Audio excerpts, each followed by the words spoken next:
What else have we got here? Um, This was the final big the one? last one I think we haven't Yeah. done. Yeah.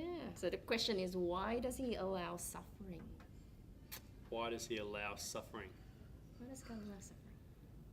That's a good question. So I think Jess touched on another question about having free will. So God gave us the ability to choose.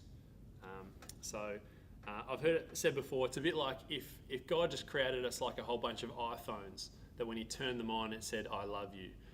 That's not real love because we've just programmed the phone to do that.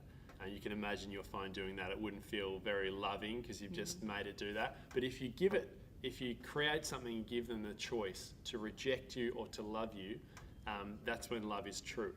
And so I believe that we all have that option to choose to love Jesus and choose to follow him or to choose to reject him. And I think in a world where we all have that choice, there will be suffering because people will choose to go their own way and people will choose to not follow the way that Jesus has laid out for us. So we kind of got a little glimpse in like the Garden of Eden in the first place when people were, walking in the cool of the day with God and in great relationship with him. But there was always that choice to reject him. And in the story of Adam and Eve, we see that they did. They broke his one rule. And so because of that, we see suffering, we see sickness and hatred and disease and all these terrible things that we all know exist in the world come about.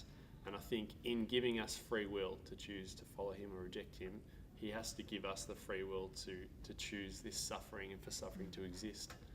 But there is hope that one day he'll restore everything, which is one thing that's very special about the Christian faith. We know that there is a hope ahead of us that all things will be made right. That's probably my take. Would you have anything else to add? Absolutely. I think when I read the question, I'm impressed that you actually, like, the asker of this question actually didn't ask, like, why does he create or make suffering? Because that's spot on, because God doesn't. Yeah, true. Yeah. Allow it. Yeah, he allow it to happen, but he doesn't actually make it. Because some people sort of think that, oh, God hate me or God is testing me. That's why he's, making me suffer or, putting all these, maybe like a natural disaster or whatever it is to punish someone. Some people think like that, and no, he doesn't. He does not.